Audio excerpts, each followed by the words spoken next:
उत्तर प्रदेश एक मजदूर मुकेश की जम्मू कश्मीर के पुलवामा में आतंकवादियों द्वारा गोली मारकर हत्या। असोहा क्षेत्र के भटपुरा निवासी मुकेश कुमार पुत्र गंगा प्रसाद उम्र लगभग 40 वर्ष आतंकवादियों की गली की चपेट में आने से हुई दर्दनाक मौत। जानकारी के अनुसार मुकेश जम्मू कश्मीर पुलवामा के किसी ईंट भट्टे में कार्य करता था।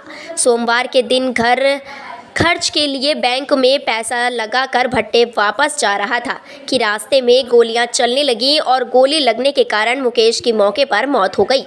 सूचना मिलते ही घर में मुकेश के कोहराम मच गया। मुकेश के 4 बच्चे हैं, 2 लड़की 2 लड़के। मुकेश एक बहुत ही गरीब परिवार का सदस्य था। वह रोज कुआं खोदता था, रोज पानी पीता था। मुकेश के घर में कोई कमाई का अन्य साधन नहीं था। वह बेचारा हर साल कश्मीर के पुलवामा में एक भट्टे में 6 महीने कार्य करने चला जाता था। वहीं पर 6 महीने बिताकर अपने घर वापस आता था। उसको क्या पता था कि हमारे साथ इतनी बड़ी घटना हो जाएगी। मुकेश के घर में माँ बाप, भाई बहन का रो रो कर बुरा हाल है। मुकेश बहुत ही गरीब परिवार का सदस्य था। मुकेश का सब जम्मू कश्मीर की सरकार ने एक सेना के विमान में उसके घर पहुंचने का काम किया। अब देखना यह है कि मुकेश के गरीब परिवार को जम्मू कश्मीर सरकार और उत्तर प्रदेश की सरकार क्या सहायता प्रदान करती है। मुकेश के परिवार में उसकी लड़की शादी के योग्य है और उसके घर में कमाने वाला कोई नहीं है। अब तो सरकार ही उसकी कुछ मदद करे तो शायद उसके परिवार का पालन पोषण और उसके बच्चों की पढ़ाई लिखाई का कार्य हो सकेगा। जब मुकेश का शव उसके गांव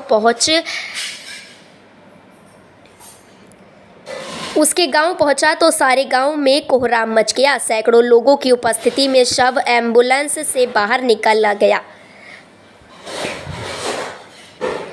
निकाला गया और सभी गांव और क्षेत्र के लोगों में शव को देखकर कोहराम मच गया।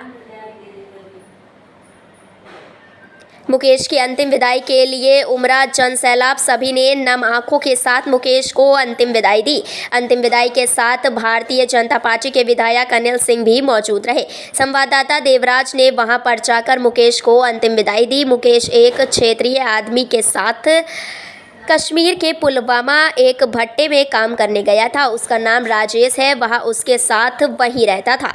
उसने सारी घटना मीडिया को बताई है। शासन एवं प्रशासन के अधिकारी मौजूद रहे, तहसीलदार, लेखपाल आदि लोग मौजूद रहे। संवाददाता देवराज ने परिवार से मुलाकात की। कायराना हमला करके क्षेत्र के एक युवक की हत्या कर दी है। क्या सरकार द्वारा कुछ सहायता की घोषणा की गई? पूरी सरकार सहायता करने के लिए तैयार है। दुखद है, निंदनीय है। इसीलिए हमारी सरकार लगातार निरंतर आतंक पर और आतंकवादियों पर प्रहार कर रही है। इसी हमारे भारतवर्ष में ही नहीं, हम भारत के बाहर भी जाकर आतंकवाद के मुद्दे पर बात करते हैं। जनहानि हुई है। आप देख ही रहे हैं कि पहले क्या व्यवस्था थी कि दिल्ली में आके, बॉम्बे में आके और अयोध्या में आके कहीं भी घुसकर लोग बम फोड़ देते थे, कहीं घुसकर गोली मार देते थे। लेकिन ये आज ये मैं कह सकता हूँ कि पूरे हमारे इस देश में, चाहे छत्तीसगढ़ का एरिया हो, चाहे इधर कश्मीर का हो, लोग बौखलाए जो आतंकवादी हैं वो नहीं आते कि चुपचाप किसी इनोसेंट व्यक्ति को, जबकि ऐसा नहीं लिखा है कहीं कि इनोसेंट को आप बंधक बनाकर उसको गोली मार दें या कुछ कर लें। आपको लड़ाई लड़नी है तो सरकार से लड़िए, आपको लड़ाई लड़नी है तो किसी उससे लड़िए। तो दुखद है घटना, इसके लिए सरकार पूरी खड़ी है। हमारे तहसीलदार लगे हैं सूबे से, हमारे लेखपाल लगे हैं, कानूनगो लगे हैं, हमारे SDM लगे हैं। सरकार पूरी इनके यहाँ खड़ी। मैं विधायक स्वयं यहाँ आया हूँ सरकार की तरफ से। माननीय मुख्यमंत्री जी से बात हुई हमारी, तो उन्होंने कहा कि जाओ देखो, जाके जो भी यथासंभव मदद है वो पूरी की जाएगी और कहीं इसमें कोई कोताही नहीं की जाएगी।